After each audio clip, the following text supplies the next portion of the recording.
सुरेश अण्णा धस आपल्यासोबत आपण त्यांची थेट बातचीत करणार आहोत। परळीमध्ये नेमका प्रकार काय घडतोय? कारण ज्यावेळी मतदान होतं त्यावेळी एका बॉडीगार्डला रोखल्याचा देखील प्रकार आता समोर आलाय। व्हिडिओज बाहेर येतात, काय म्हणाल? मतदानाच्या दिवशीची ही घटना आहे। तुम्ही ते पाहतायत ना, हे राष्ट्रवादी काँग्रेस पक्षाचे लोक कोणत्या पद्धतीने वागतायत। म्हणजे उमेदवारांनी एकट्याने जायचं, बॉडीगार्डने त्याच्याबरोबर जायचं नाही, बॉडीगार्डला सुद्धा चुटक्या वाजवत आहेत, तो बाजूला सरक, तिथला एक पोलीस बोलतो त्यानं गपरे हां, आणि शांतपणे उभे असलेले ते माधव जाधवजी त्याला बी फटके मारतायत। बाप म्हणतोय माझा मित्र आहे आणि पोरं मात्र फटके मारतायत। आणि ही जी मारामारी आहे, ही मारामारी आम्हाला बरीच भोवलेली आहे। मतदानाच्या दिवशी सगळ्या मतदारसंघातले 5-5, 10-10 हजार मतं आमचे कमी झालेले। ते ज्यावेळेस तुम्ही बघा, आमच्या नमिता मुंदडा फक्त 2,500 मतावर आल्यात, 2,500। आणि ते सीट जे आहे ते 12-15 हजारांनी यायला पाहिजे होती। पण ही मारामारी तिकडं झाली, व्हायरल झाली, लोकांनी उलटे मतं केले, पृथ्वीराज साठेंना मतं केले। आमच्या इकडं सुद्धा ते व्हायरल झाल्यामुळं तुतारी चिन्हाचं वाढलेलं मतदान जे आहे त्याचा परिणाम आम्हाला बी भोगावा लागला। 80 दिवसानंतर जाग आली बीड पोलिसांना, अशी चर्चा आता रंगते जिल्ह्यात। नाही काय, याचं पत्र मी अगोदरच दिलं होतं। SP नवीन आहेत, जाग आली असं म्हणता येणार नाही। पण पूर्वीचे SP जे आहेत ते आकाश सांगतील तसंच वागणारे होते ना।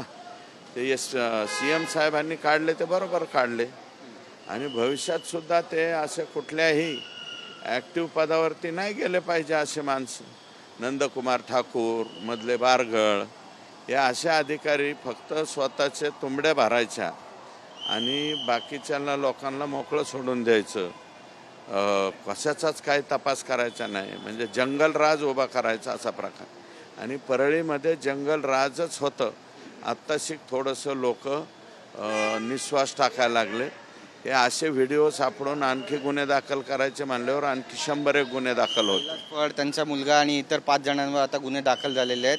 पुढची कारवाई नेमकी कशी होईल काय वाटतं? 100% त्यांना अरेस्ट व्हायला पाहिजे, आर्म ॲक्ट लागला पाहिजे। धमक्या दिलेल्या आहेत आणि ज्या पद्धतीने मागे पळून मारहाण केलेली आहे, तर त्यांच्या जीवितास धोका निर्माण झालेला आहे। त्याच्यामध्ये 307 सुद्धा लागला पाहिजे असं माझं मत आहे। कृषी आयुक्तांना एक पत्र लिहिलं आहे, या पत्राचं नेमकं पुढे काय झालं? काही कारवाई ठोस होते का आयुक्तांकडून? कारण सोयाबीन उत्पादक शेतकरी, बऱ्याच मागण्या तुम्ही त्या पत्रामध्ये केल्या आहेत। नाही, कृषी आयुक्ताकडे जे पत्र दिलेलं आहे त्याच्यात मी माहिती मागितलेली, आणि आज संध्याकाळपर्यंत ती माहिती मला सूरज मांढरे देतील अशी अपेक्षा आहे। विलंब का लागतोय? यामध्ये काहीतरी दबाव आहे असं वाटतं? नाही, मला नाही वाटत दबाव वगैरे काही आहे। आणि दबावाचा काय संबंध आहे?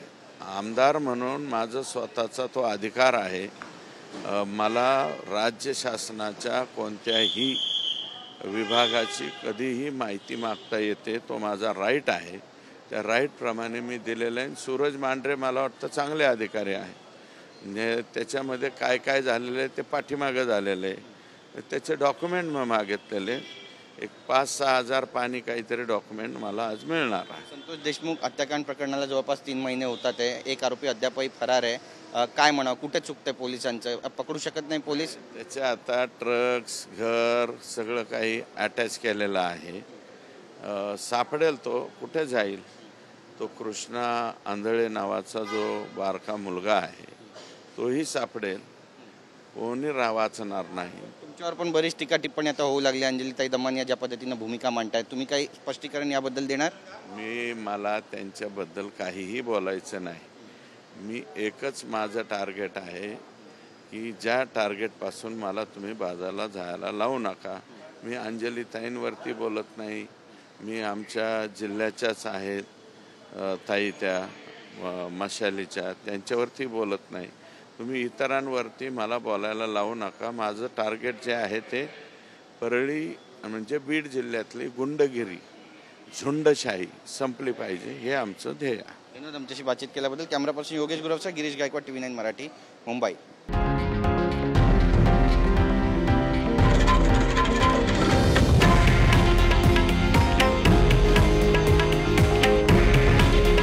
हे आहे देशातील नंबर 1 न्यूज नेटवर्क आणि आपण पाहत आहात TV9 मराठी. काळजी तुमची, हित महाराष्ट्राचं.